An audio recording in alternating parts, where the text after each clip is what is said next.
The motor car, loved and worshipped by some, even hated by a few. But if you turn your back, they won't go away. What does the motor car mean to us? Well, it's sometimes a source of leisure for the family, or basic transport for busy mothers and kids. Other cars are used as workhorses around the clock, or to go fast for the younger generation, and more slowly for the middle-aged. This is the story of two new cars, a new Ford Cortina and a new Taunus for the world to drive. It started over 3 years ago, and if all you drivers watch closely, you will see the part you played in this, because it was you who started the ball rolling. Let's begin by listening to some of the things you expect from a car. It makes a pretty impressive list. Good back seat. Boot capacity is a big must. 2 bis 3 Mal in der Woche, meistens nach Köln oder Düsseldorf.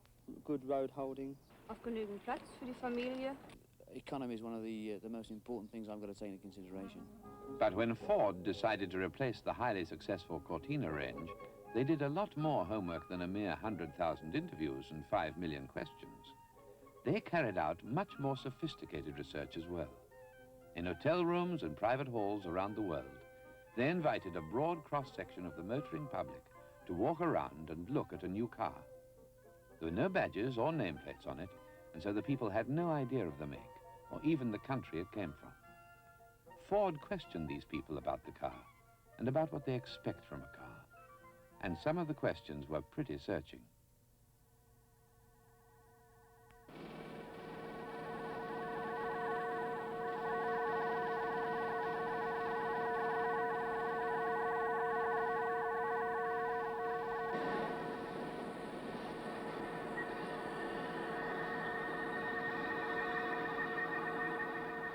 The results of this research in depth and of the 100,000 interviews were then analyzed by computer. What came out of the other end? Several million headaches for the designers and engineers.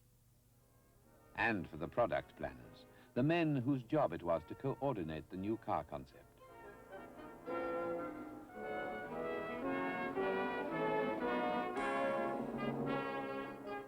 Just as the Cortina was to be replaced in Britain, so was its equivalent in Germany. Ford top management agreed that the new cars should be developed by pooling the best brains and the best facilities in Europe. Designers and engineers got together from the start. They talked of timing, weight, and cost effectiveness. They equated performance against design, ride and handling characteristics against suspension geometry. They looked long and hard at the growing legal and safety requirements throughout world markets. Above all, they never lost sight of the likes and dislikes of the customer. Research had shown just how space-conscious the modern motorist is. So planners and engineers linked up with designers to provide the first shape in the scheme.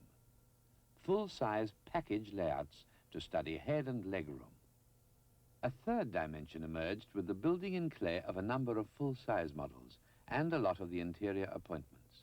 With clay, modelers can change the shape almost as fast as designers can change their minds. But humble clay in the hands of craftsmen is transformed into finely executed detail that can be touched and looked at and appraised.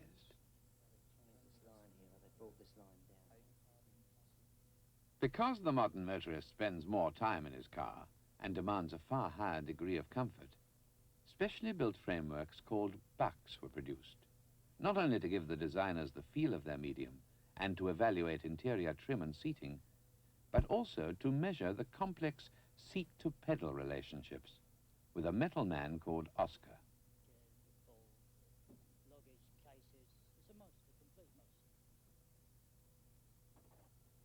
No, not a finished prototype, but a full-size model built in fiberglass. But as the scheme got underway, time became another master, just like a moonshot. Schedules began to exert their own particular pressures, schedules that were the linchpin of the whole operation. For now, the approved clay models and sections became the very first source of measurement information. With blueprints, bulging briefcases, and even boxes of oily components, the men engaged on the project commuted into each other's offices and workshops.